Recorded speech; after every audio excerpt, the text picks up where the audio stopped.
नमस्कार, मी राजेंद्र हुंजे. माझं मत माझं सरकारमध्ये तुमचं सगळ्यांचं स्वागत. मी आत्ता पोहोचलो आहे गडचिरोली जिल्ह्यात. हा जिल्हा कायम नक्षली प्रभावाखाली आलेला आहे आणि गडचिरोली जिल्ह्यामध्ये येऊन राहायचं किंबहुना इथं नोकरी करायची, पोलीस म्हणून या गडचिरोली जिल्ह्यामध्ये सेवेत रुजू व्हायचं, तरी देखील प्रत्येकाच्या चेहऱ्यावर वेगळं प्रश्नचिन्ह असतं.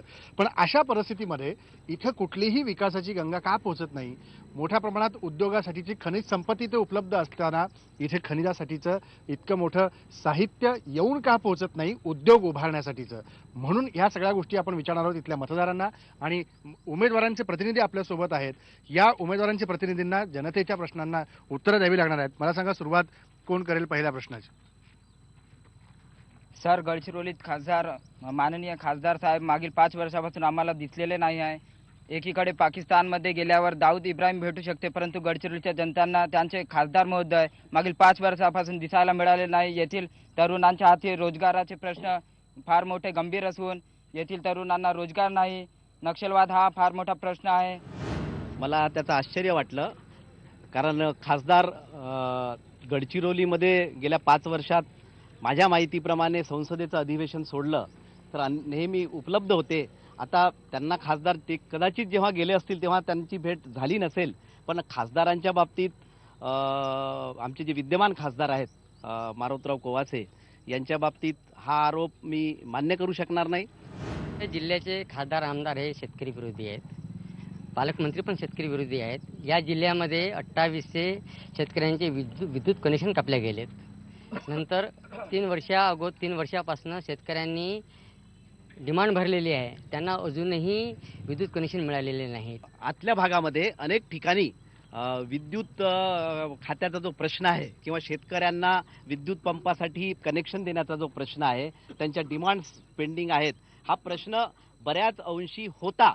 पण आजच्या तारखेला ते म्हणतात त्यापेक्षा तो प्रश्न सोडवण्याचा गेल्या 1-1.5 वर्षात पालकमंत्र्यांनी, या जिल्ह्यातल्या आमच्या पक्षाच्या 3ही आमदारांनी आणि सध्या जे विद्यमान खासदार आहेत त्यांनी पुढाकार घेऊन प्रयत्न केला आहे.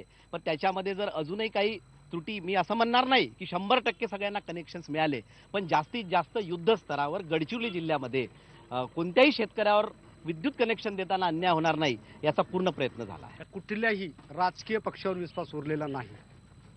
असं काय झालं तुमचं की राजकीय पक्षावर का विश्वास नाही? कारण असं सांगतोय की आपण कितीही चांगली योजना जरी अंमलात म्हणजे आपण कागदावर लिहिली असली, पण त्याची अंमलबजावणी मात्र निश्चित होत नाही. दुसरी गोष्ट की आता शेतकऱ्यांची जी समस्या आहे की इथल्या आमदारांना आपल्याला कोणती योजना द्यायची आहे त्याच्याबद्दलची जाणीव राहत नाही, पण खोट्या बातम्या मात्र पेपरला देतात. तुम्हाला सांगतोय, इटियाडो प्रकल्पांचं त्या ठिकाणी पाण्याचं स्टोरेजच नाही. कुठल्याही अधिकाऱ्यांशी बोलले नाही, परंतु पेपरला आलं की आमदारांच्या प्रयत्नांना यश. मला सांगा की इतके सगळे गंभीर प्रश्न इथं उपस्थित होत आहेत, विरोधक म्हणून काय भूमिका इथल्या लोकांनी बजावलेली आहे? जर प्रश्नच सुटला नाही त्याची प्रसिद्धी कशाला पाहिजे आपल्याला? काँग्रेसची सत्ता देशामध्ये आहे, महाराष्ट्रामध्ये काँग्रेस राष्ट्रवादीची आघाडी सरकार आहे, परंतु पूर्ण ही काँग्रेस आणि राष्ट्रवादी सरकार ही पूर्ण सपशेल अपयशी ठरलेली आहे. कारण या ठिकाणी महत्त्वाचा प्रश्न होता रेल्वे लाईनसाठी अशोक नेते यांनी आमदार असताना 10 वर्ष सतत प्रयत्न केले, त्यांच्या प्रयत्नाला यश आलं, रेल्वे मंजूर झाली. परंतु जेव्हा काँग्रेस सरकार बदलली आणि काँग्रेस सरकार सत्तेवर आल्यानंतर त्यांनी बजेटमध्ये सुद्धा त्यांनी तरतूद केली नाही, अजूनपर्यंत सर्वेला त्यांनी पैसे दिले नाहीत, त्यामुळे रेल्वे येऊ शकली नाही गडचिरोलीपर्यंत. दुसरी गोष्ट, या ठिकाणी वैनगंगा नदी 12 वाहत आहे, परंतु ह्या नदीवर कोणत्याही प्रकारचे प्रकल्प झाले नाहीत. 2009-2010च्या अंदाजपत्रकामध्ये गडचिरोली रेल्वे मंजूर करण्यात आली होती. त्याच्यानंतर प्रश्न उरला होता निधीचा, कारण त्याच्यातला अर्धा निधी राज्य सरकारला द्यायचा होता. तो मागच्या वर्षी दोन्ही सरकार माझी बाजूच ऐकून घ्याल पिपरे साहेब, माझी बाजूच ऐकून घ्याल तर अर्धी जी तरतूद करायची होती ती राज्य सरकारने केली, बिलकुल केली, मी सांगतो. आणि दुसरी गोष्ट अशी की सर्वे जो आहे तो आता कंप्लीट झाला आहे सर्वे, आणि मी बिलकुल, तुम्ही आपण कुठेही चौकशी करून घ्या, वडसा गडचिरोली मार्गाचा सर्वे आता 2 महिन्यापूर्वी पूर्ण झाला आहे. आणि आशा करूया की पुढच्या सरकारच्या काळात तरी किमान रेल्वे इथे येईल. तर विद्यमान जे आता भारतीय जनता पार्टीतर्फे अशोक भाऊ नेते यांना तिकीट देण्यात आले आहे. ते 2 टर्म आपले आमदार होते, त्यांचे प्रमुख कामं त्यांनी कोणती करून 10 वर्षामध्ये दाखवली हे आम्हाला विचारायचं आहे. सगळ्यात महत्वाचा प्रश्न. महत्वाचा प्रश्न असा आहे की वैनगंगा नदीवर 5 बॅरेजेस अशोक नेते आमदार असतानाच मंजूर झालेले आहेत. त्यांनी विधानसभेमध्ये आदरणीय सुब्रह मुनगंटीवार यांना धरूनच त्यांनी 5 बॅरेज मंजूर केले. अशोक नेते 10 वर्ष आमदार होते, परंतु सत्ता नव्हती. अशोक नेते आमदार असताना सत्ता नव्हती, परंतु 10 वर्षामध्ये पण एक सांगतो तुम्हाला पिंपरे साहेब, सत्ता नसली तरी सत्ताधाऱ्यांकडनं पैसा काढण्याचं काम विरोधकांचं असतं. ते कुठे केलं? हा विकास सांगतो मी, जे काही विकास आहे, जेव्हा हे विकास महाराष्ट्रामध्ये युती सरकार होती आणि आज जे काँग्रेसचे जे पुढारी म्हणतात की रस्ते चांगलेले आहेत, हे नितीन गडकरी साहेबांनी बनवलेले रस्ते आहेत अजूनपर्यंत, पण त्यांना अजूनपर्यंत मेंटेनन्स होत नाही आहे. हे जे रस्ते झालेले आहेत आदरणीय नितीन गडकरी सत्ताधारी आणि ह्याच्यामध्ये तुतुमने होतीये. तिसरी आघाडी देखील इथे गडचिरोलीमध्ये येण्याची शक्यता आहे. मला सांगा, तिसऱ्या आघाडीचा म्हणून तुम्ही विचार काय करताय की ही सगळी तुतुमय आपण बघतोय, तुम्ही काय विचार करताय? कसं आहे की ही यांची जी तू मैमई आहे, हा जो तमाशा आहे या देशातली आणि जिल्ह्यातली जनता गेल्या अनेक वर्षापासून बघत आहे. यांचं भांडण खरं म्हणजे विकासाचं किंवा जनतेच्या प्रश्नांचं नाही आहे. यांचं भांडण आहे सत्ता तुला की मला, हे यांचं खरं म्हणजे मुख्य भांडण आहे. आणि म्हणून हे जनतेच्या प्रश्नांच्या प्रती फारसे काही कोणी गंभीर आहे तर ते भाजपा असेल किंवा काँग्रेस असेल असं मला वाटत नाही. विकास हा तर इथला मुख्य मुद्दा आहेच, परंतु त्याच्यापेक्षा जास्त अत्यंत गंभीर मुद्दा मला असा वाटतो की ग्रामीण भागामध्ये, दुर्गम भागामध्ये जिथे आदिवासी निरक्षर लोक राहतात, तिथे खरं म्हणजे प्रशासनाचे अधिकारीच पोहोचत नाही. म्हणजे तिथल्या गावातल्या एखाद्या माणसाला रहिवासी दाखला पाहिजे असेल तर ते काम इथल्या खासदारांनी करायचं का? लोक इथे यायला तडपडतात, कारण 1.5 पट पगार भेटते इथे. पुष्कळशे लोक इथे यायला तडपडतायत. पण इथून विकास का होत नाही? पगार तर मजबूत मिळतो, सगळं होतं, विकास का होत नाही? काय तुमच्या अडचणी येतात जेव्हा सरकारी कार्यालयात जातात? विकास आहे सर, या देशात म्हणजे जिल्ह्याचा विकास नाही असं म्हणू शकत नाही तुम्ही. असं वाटतं का यांच्या चेहऱ्यावर पण कोणाचा विकास नाही म्हणून? सगळं विकासमय जिल्हा आहे ते. इथं एवढ्या ग्रँट्स येतात, एवढ्या ग्रँट्स खर्च होतात की महाराष्ट्रात कुठे होऊ शकत नाही. तुम्ही त्याचा पूर्ण बॅकलॉग काढा तुम्ही, किती ग्रँट्स होतात, किती खर्च होतात. फक्त कागदोपत्री यांनी विकास नाही दाखवला. यांनी फक्त नक्षलवाद दाखवला यांनी, का जेणेकरून ग्रँट्स येतील आणि हे कसे खिशात टाकू शकतो आपण. म्हणजे विकासाकडे पैसा जात नाही, खिशात जातो. पैसा जातो, हा पैसा जातो. मला सांगा की जी आश्वासनं, जी वचनं सगळी समोर येताना दिसत आहेत, तुम्हाला हे काय चित्र दिसतंय गडचिरोलीत? आजपर्यंत आपण जे सत्ताधारी पक्ष आहेत आणि विरोधी पक्ष आहेत या दोघांसोबत बोलले, परंतु मी हे तर बघितलेलं आहे, गेल्या मी 8-9 वर्षापासून स्वतंत्रपणे काम करतोय, त्यामध्ये जे सत्ताधारी पक्षाने तिथे काही योजना राबवल्या नाही, जे गोरगरीब जनतेपर्यंत पोहोचल्या नाहीत, आदिवासी कशा पद्धतीने जीवन जगत आहेत, आणि काही मंडळींनी सांगितले विद्युत कनेक्शन कापण्यात आलेलं आहे, हे सर्व प्रश्न आहेत. पण ठीक आहे, सत्ताधाऱ्यांनी चूक केलीच, पण विरोधी पक्ष म्हणून जो इथे पक्ष आहे त्यांनी तरी कधी मोठं आंदोलन केलं आहे काय, हा मला प्रश्न करायचा आहे. कारण की विरोधी पक्षांनी सुद्धा इथं कोणतं आंदोलन केलं नाही. आता आम्ही दरवर्षी दर महिन्यामध्ये आमचं आंदोलन राहतो, हे सर्वांना माहिती आहे. आम्ही आंदोलन काम करतो, परंतु खऱ्या अर्थाने ठीक आहे, जरी सत्ता नसली तरी आपण लोकप्रतिनिधीमधून तिथून जाऊन प्रश्न उपस्थित करून आपण तिथून योजना आणू शकतो आणि ज्या काही यातल्या समस्या आहेत त्या पूर्ण करू शकतो. या जिल्ह्यामध्ये निवड मंडळ नाही, इथले पोरं लागत नाही, आताच त्यांनी प्रश्न सांगितलेला आहे. या ठिकाणी आदिवासी लोक आहेत जे दुर्गम भागामध्ये राहतात. आज नक्षल समर्थक म्हणून त्यांना एखाद्या नक्षल्याने कोणती घटना घडवली तर तिथल्या आदिवासी लोकांना विनाकारण मारहाण केले जाते.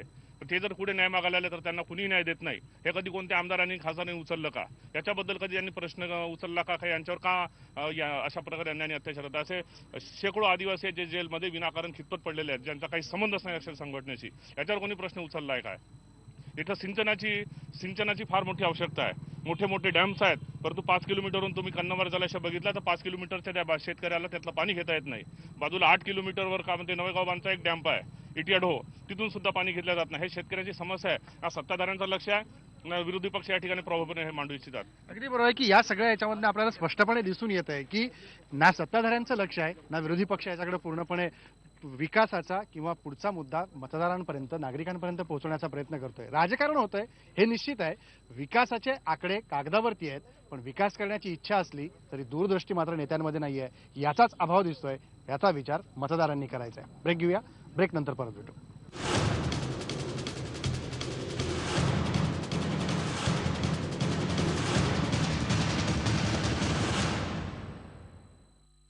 गडचिरोली जिल्ह्यामध्ये, अर्थात गडचिरोली मतदारसंघात लोकसभेच्या ओबीसींची संख्या लोकसंख्येच्या जनगणनेनुसार पाहिली तर साधारणतः सर्वाधिक आहे. असा अंदाज घेतला तर तो सापडतो टक्केवारीच्या नुसार. पण या ओबीसीच्या समस्या ज्या आहेत त्या प्रचंड आहेत, कारण स्थानिक ओबीसींना या ठिकाणी रोजगारात संधी मिळत नाही, रोजगारात संधी मिळाल्या नाही म्हणून ज्या योजना येतात त्या योजना त्यांच्यापर्यंत पोहोचत नाहीत आणि मग बेरोजगारीचं प्रमाण वाढतं आहे. आणि दुसरीकडे आपण मग इथल्या लोकांना, बेरोजगार लोकांना जेव्हा ते नक्षलवादाकडे वळतात तेव्हा दोष इथल्या यंत्रणेला न देता आपण दोष या व्यक्तींना देतो. काय नेमक्या अडचणी आहेत आपण थेट त्यांच्याकडनं जाणून घेऊया. एक मतदार म्हणून मला सांगा की काय अडचणी आहेत एक ओबीसी समाजामध्ये जगत असताना सरकारकडनं मिळणारे फायदे तुमच्यापर्यंत येत नाहीत? स्कॉलरशिपच्या बाबत जर घेतलं तर ओबीसीना स्कॉलरशिपच्या बाबत फारच अडचणी निर्माण होत आहे. शाळेमध्ये जर आपण जर घेतलं तर शाळेमध्ये नेमकं तसंच होते की प्रत्येकाला एकच ड्रेस असतो आणि बाकीच्यांना आरक्षण हे स्कॉलरशिप देताना ती स्कॉलरशिप ओबीसीला मिळत नाही, बाकीच्यांना विद्यार्थ्यांना मिळतं. तर विद्यार्थी हे प्रतिप्रश्न तयार करतात का सर तुम्ही आम्हाला एकच ड्रेस घालायला लावता आणि शाळेमध्ये एक ड्रेस घातल्यानंतर सर्वांना सारख्या समानतेनं आम्हाला वागवता, त्या पद्धतीने आम्हाला सर्वच गोष्टी समानतेनं वागवा. एकाला स्कॉलरशिप मिळते, एकाला स्कॉलरशिप मिळत नाही, हा कुठला भेदभाव करा? भेदभाव पूर्णपणे इथे दिसतोय. मला सांगा की ज्या पद्धतीने आपण इथलं आता निवडणुकीतलं राजकारण सगळं बघतोय, या निवडणुकीच्या राजकारणामध्ये मराठा आरक्षणाचं राजकारण सुरू झालं, ओबीसीच्या आरक्षणाचं राजकारण सुरू झालं. या समाजाला अमुक एक समाजाला इतके टक्के आरक्षण पाहिजे. ओबीसी म्हणून आता जो मुद्दा समोर येतोय गडचिरोलीतला खास करून, त्याची काय नेमकी समस्या आहे? ओबीसीच्या समस्या तर बऱ्याच आहे, आपल्याला सर्वांना माहीत आहे. आणि त्याच्यामुळे आता कसं झालं शासनाचं की आपण जरी यांच्या मागण्या पूर्ण नाही केल्या तरी आपल्या राजकारणावर यांचा काही परिणाम होत नाही. आणि म्हणूनच आता जिल्ह्यातल्या ओबीसीनं ठरवलं आहे की या राजकारण्यांना आता धडा शिकवणं गरजेचं आहे. कारण ज्या समाजाचा त्यांच्या राजकारणावर परिणाम होते अशा समाजाच्या समस्या सोडवल्या जातात. आणि म्हणूनच आता या जिल्ह्यातले ओबीसीनं असं ठरवलं आहे की या शासनाला या जिल्ह्यामध्ये ओबीसींना सोबत घेतल्याशिवाय आपण राजकारण करू शकत नाही, आपले लोकप्रतिनिधी निवडून आणू शकत नाही, अशा प्रकारचा संदेश आता आम्हाला यांना देण्याची गरज आहे. मला सांगा आता गडचिरोली जिल्ह्यामध्ये अनुसूचित जातीचे उमेदवार सगळे आमदार खासदार म्हणून निवडून आलेले आहेत आणि तुमच्या समाजाचं साधारण ओबीसी समाज जो सगळा आहे जिल्ह्यातला, याची टक्केवारी साधारण किती आहे तुलना केली तर? या जिल्ह्यामध्ये साधारणतः 42.5% ओबीसी आहेत आणि आदिवासी जे ज्यांचे प्रतिनिधी निवडून येतात त्यांची 38% याच्यामध्ये हे आहेत, लोकसंख्या आहेत. या सगळ्या लोकसंख्येचं प्रमाण बघितलं तर फारसा फायदा यांच्यापर्यंत पोहोचत नाही. मला सर रोजगाराच्या संधीच्या बाबतीत जर विचार केला तर आता नेते म्हणतायत की गडचिरोली विकास प्राधिकरण आम्ही इथं आणलेलं आहे, 3 वर्षापूर्वी मंजुरी मिळालेली आहे. प्रत्यक्षात फायदा तुम्हाला किती मिळतो? आता एकदम शून्य फायदा आहे. प्रत्यक्षामध्ये जोपर्यंत हे स्थापन होणार नाही आणि त्यामध्ये कोणत्या प्रकारचं आरक्षण लागणार नाही याच्याशिवाय हे सांगता येणार नाही. आज अशी परिस्थिती आहे, आमच्या जिल्ह्याकरता फक्त 6% आरक्षण आहे, इतर जिल्ह्यामध्ये 19% आरक्षण आहे. आणि त्यामुळे 6% आरक्षणामुळे गेल्या 10 वर्षांमध्ये फक्त 25 ते 50 जागा ओबीसींच्या भरण्यात आलेल्या आहेत. आणि त्यामुळे येथील जो ओबीसींचा बेरोजगार युवक आहे हा चुकीच्या मार्गाकडे जाण्याचा एक शक्यता व्यक्त होत आहे. चुकीच्या मार्गाकडे म्हणजे काय नेमकं स्पष्टपणे सगळ्या जनतेला सांगा, कारण महाराष्ट्रातल्या नव्हे देशातल्या जनतेला हे कळलं पाहिजे की इथला युवक जगतोय कसा. या जिल्ह्यातील दुर्गम भागात ज्याप्रमाणे आदिवासी बांधव राहतात त्याप्रमाणेच ओबीसी बांधव सुद्धा फार मोठ्या प्रमाणावर आहे. आणि ज्याप्रमाणे आज नक्षलाईट मुवमेंटमध्ये ओबीसी बांधव सुद्धा जाण्यास मागे पुढे पाहणार नाही जर त्याला काही रोजगाराची संधी मिळणार नाही तर. बरोबर, आपण बघतोय की रोजगाराची संधी नाही मिळाली तर तो नक्षली चळवळीकडे वळल्याशिवाय राहणार नाही असं सगळे लोक इथं म्हणतात. मला सांगा की या सगळ्या रोजगाराच्या संधी असतील, वेगवेगळे सरकार येतात, वेगवेगळी आश्वासनं दिली जातात. आता पालकमंत्री म्हणून आर पाटील आता इथलं सगळं काम बघतायत. असं चित्र उभं केलं जातं की गडचिरोलीमध्ये जास्तीत जास्त विकास कामं आणण्याचा प्रयत्न करतोय, निधी आणण्याचा प्रयत्न होतोय. मतदार म्हणून समाजाचा प्रश्न आज जवळ आहेच आपल्या, पण मतदार म्हणून तुम्हाला काय वाटतं? हे पूर्णपणे थोटांड आहे सरकार. कोणत्या सरकारवर मी टीका करणार नाही, पण ज्या पद्धतीचं त्यांनी एकच चित्र निर्माण केलं की आम्ही विकासाचे धोरणं राबवतोय. गडचिरोली जिल्ह्यामधले ओबीसीचा खऱ्या अर्थानं भेदभाव सुरू आहे की या जिल्ह्यामध्ये ओबीसींसाठी कसल्याच प्रकारचं धोरण शेतकऱ्यांसाठी मुळातच शेतकऱ्यांसाठी धोरण नाही आहे. आदिवासींसाठी त्यांच्या देण्याबद्दलचं आमचं दुमत नाही, त्यांना दिलं पाहिजे. तो मागासलेला समाज होता, वनात राहणारा समाज आहे, पण त्याच वनात ओबीसी सुद्धा राहतो ज्याचा मूळ व्यवसाय शेती आहे आणि त्या शेतकऱ्याला त्याचा लाभ मिळाला पाहिजे. आदिवासी प्रवर्गाच्या एका शेतकऱ्याला 5-5 मोटरीच्या इंजिन मिळतात सिंचनासाठी, एका माणसाला 4-4 विहिरी मिळतात एका शेतामध्ये. एका माणसाला शेतकऱ्यांसाठी ज्याचा मूळ व्यवसाय शेती आहे त्याला मिळत नाही. जो शेळ्या मेंढ्याचा व्यवसाय, पालनाचा व्यवसाय करतो, गाईच्या दुधाचा व्यवसाय करतो, त्याला मोफत गाई मिळत नाही. आणि जो करत नाही तो पंचायत समितीच्या बाहेर निघलं की विकून टाकतो, म्हणजे त्याला हे करतात. तर हा विकासाचं धोरण हे एक कुठेतरी डायव्हर्ट होऊन राहिलेला आहे. ज्याचा फायदा ज्याला मिळाला पाहिजे त्याचा फायदा त्याला मिळत नाहीये. काहीतरी इथं खोटारडेपणा सुरू आहे. आणि परत आता आमच्या अध्यक्षांनी जो विषय जो ठेवला की इथे रोजगाराचं साधन नसल्यामुळं नक्षलवाद्याकडे हा वर्ग वळतोय आणि ज्या आदिवासी प्रवर्गाचं आरक्षण वाढवलं गेलं आहे त्याचा लाभ त्या आदिवासी प्रवर्गाला मुळातच होत नाही. प्रत्यक्षात आपण बघितलं गडचिरोलीमध्ये हजारो कोटींचा निधी येतो. आदिवासी बहुल नक्षल प्रभावित जिल्हा म्हणून याच्याकडे लक्ष दिल्यानंतर इथे येणाऱ्या अधिकाऱ्याला राज्यातल्या इतर अधिकाऱ्यांपेक्षा 1.5 अधिक पगार मिळतो. पोलिसांना देखील तीच सुविधा इतर राज्यातल्या पोलिसांच्या सुविधेपेक्षा अधिक मिळते. मग ही ओरड जनतेच्या मनातली ही खतखत बाहेर काय येते याचा विचार पालकमंत्री म्हणून इथं काम करणाऱ्या आर पाटलांनी करायला पाहिजे आणि सत्तेसाठी नव्या लोकसभेसाठी मतं मागायला येणाऱ्या राजकारण्यांनी देखील करायला पाहिजे. ब्रेक घेऊया, ब्रेक नंतर परत भेटू.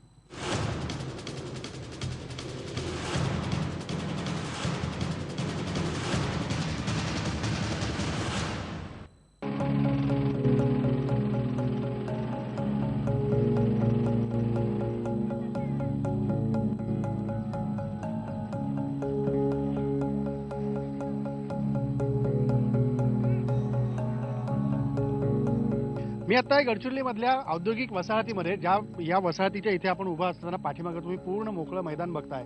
हा साधारणतः 650 एकराचा सगळा हा परिसर आहे. या ठिकाणी मोठे उद्योग येणं अपेक्षित होतं. मोठ्या प्रमाणात खनिज संपत्ती गडचिरोली जिल्ह्यामध्ये आहे. विकासाचे सगळे मुद्दे धरून राजकारण होत असताना इथे निधी येतो, मग मोठे उद्योग काय येत नाहीत. याला अडचण काय आहे? सुविधा कमी पडतात. जिल्हा उद्योग केंद्रामध्ये उद्योग उभारण्यासाठी मोठे अर्ज येतात, मग बँका कर्ज देण्यासाठी मागे पुढे का बघतात? हा खरा मुद्दा आहे. मतदान करण्यापूर्वी इथल्या उद्योजकांना, इथल्या मतदारांना काय नेमकं या सगळ्या ओसाड औद्योगिक वसाहतीविषयी बोलायचं आहे आपण विचारूया. मला सांगा ताई, इथे नेमके उद्योगाची अशी अवस्था आहे, पाठीमागं सीआरपीएफचा कॅम्प आहे, मोठ्या प्रमाणात खनिज संपत्ती गडचिरोली जिल्ह्यात आहे. अडचण काय? उद्योग मोठे येत नाहीत. उद्योग न याला अडचण म्हणजे इथले शासन आणि इथले लोकप्रतिनिधी. गडचिरोली जिल्हा हा आदिवासी आणि नक्षलाईट जिल्हा आहे म्हणून सर्वत्रकडे प्रसिद्धच आहे आणि गडचिरोली जिल्हा हा वेगळा होऊन 32 वर्ष पूर्ण झाले असताना सुद्धा शासनाचं कोणतंही लक्ष गडचिरोली जिल्ह्याकडे नाही आहे आणि कोणत्याही प्रकारचा विकास केलेला नाही आहे. आणि उद्योजक समोर येतील असं जर आपण म्हटलं तर उद्योजक जरी समोर आले तरी पण पाहिजे तसा प्रतिसाद शासनाकडून मिळत नसल्यामुळे इथले जे बेरोजगार आहेत ते उदासीन आहे. मला सांगा, इथली नेमकी अडचण काय? गडचिरोलीमध्ये इतकं खनिज आहे, इथे हिऱ्याची खाण उभी राहू शकते, चुनखडी इतकी आहे, 4-5 सिमेंटचे कारखाने जे आहेत ते कित्येक वर्ष चालू शकतात. अडचण काय? अडचण महत्त्वाची म्हणजे केंद्र सरकारच्या यादीमध्ये गडचिरोली जिल्हा हा नो इंडस्ट्री डिस्ट्रिक्ट आहे, पण तो नो इंडस्ट्री डिस्ट्रिक्टला ज्या काही सुविधा मिळायला पाहिजे त्या काही या सुविधा या ठिकाणी मिळालेल्या आहेत. महाराष्ट्रामध्ये गडचिरोली हा D+ झोन म्हणून नोटिफाईड आहे, परंतु गडचिरोलीपेक्षा आपण जर नागपूरचा बुटीबोरी विचार केला तर बुटीबोरीला D+ झोन प्लस पंचतारांकित तिथे सोयी आहेत. नाशिकमध्ये ओझर आहे, बारामती आहे. या बाकी ज्या राज्यातल्या ज्या इंडस्ट्रीयल झोन्स आहेत किंवा इंडस्ट्रियल इस्टेट आहेत त्यामध्ये ज्या त्यांना सोयी मिळतात, पंचतारांकित सोयी मिळतात, त्या इथं नाहीत. जर महाराष्ट्रातल्या किंवा देशातल्या उद्योजकांना आकृष्ट करण्यासाठी या ठिकाणी जर त्यांना जर चांगल्या सोयी सवलती जर मिळाल्या तर फार मोठं उद्योगिक या ठिकाणी इथली बेरोजगारीची समस्या ऑटोमॅटिक दूर होईल. बिलकुल बिलकुल. उद्योजक मतदार म्हणून तुम्ही काय विचार करणार? उद्योजक मतदार म्हणून आम्ही अशाच पार्टीला सपोर्ट करू जे इथं स्पेशली गडचिरोलीसाठी काहीतरी करू इच्छितात. कारण की गडचिरोलीमध्ये कसं आहे की इथं डेव्हलपमेंटसाठी बरेच वाव आहेत. इथं रॉ मटेरियल म्हणजे केमिकल्स प्रोसेसिंग करण्यासाठी जे रॉ मटेरियल्स पाहिजे आहे ते जरी नसलेत तरी ते बाहेरून आणण्यासाठी जर काही वेगळी स्कीम दिली तिथं तर काहीतरी चांगलं होऊ शकते गडचिरोलीचं. कारण की इथं नॅचरल रिसोर्सेस भरपूर आहेत, पण बाहेरून जे काही इनपुट्स हवेत, कारण की एखादी वस्तू डायरेक्टली प्रोडक्ट कधी बनत नाही, त्याला प्रोसेस करावं लागतं. त्या प्रोसेसिंगच्या दरम्यान बरेचसे इनपुट द्यावे लागतात जे पूर्णपणे बाहेरून आणावे लागतात. बरोबर आहे की एखादी प्रक्रिया सुरू केल्यानंतर त्याच्या प्रकारे त्याचं काम पूर्ण करायला लागतं, पण प्रत्यक्ष पाहता मंत्रालयामध्ये किंवा दिल्लीतल्या या प्रत्येक विभागाच्या मंत्रालयात बसून AC खोलीमध्ये बसून फक्त आराखडे तयार करण्यापेक्षा प्रत्यक्षात या ओसाड राणावरती येऊन इथल्या खनिज संपत्तीविषयीचा खरा आढावा घेऊन या मतदारांचे प्रश्न जाणून घेण्याची गरज आहे. ते प्रशासनातल्या अधिकाऱ्यांनी आणि केवळ मतं मागून यांच्यापासून पुन्हा 5 वर्ष दूर जाणाऱ्या आमदार खासदारांनी देखील. इथंच थांबू. पहा फक्त IBN लोकमत.